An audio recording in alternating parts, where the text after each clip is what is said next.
వినోద్ గారు ఎక్కడున్నారు?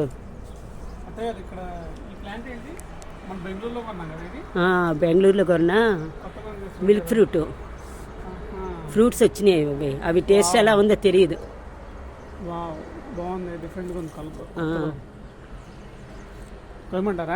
కొని టేస్ట్ చూడండి అసలు ఎట్లా ఉందో.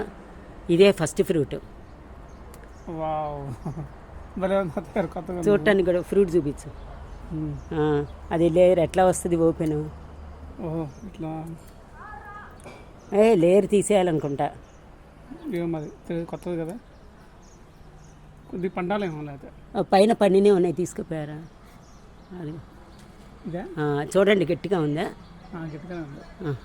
అది ఇంకో ఫ్రూట్ ఉంది అక్కడ కూడా పైన. ఇంకో రెండోది ఉంది కదా అక్కడ, ఇక్కడ ఉంది కదా. ఇది అది అది అలానే ఉందా? ఫ్రూట్ అసలు చేతిలో చూడండి. అది పైన లేయర్ తీసి మొత్తం కొనుక్కొని తిని చూడండి, రాకపోతే ఎట్లా ఉందో. తెచ్చుకున్నందుకు కాయలు బాగానే వస్తున్నాయి అయితే. చూడండి, ఇది మిల్క్ ఫ్రూట్. నేను బెంగళూరులో తీసుకొచ్చుకున్నాను. అక్కడ ఫ్రూటింగ్ స్టార్ట్ అయింది. ఇదే ఫస్ట్ టైం నేను కొయ్యటము. ఇంకా పండాలట. మరి ఆ ఫ్రూట్ గురించే మాకు తెలియదు కాబట్టి మరి ఎలా ఉంటుందో చూడాలి. నేను కూడా ఉంటానండి. బాయ్.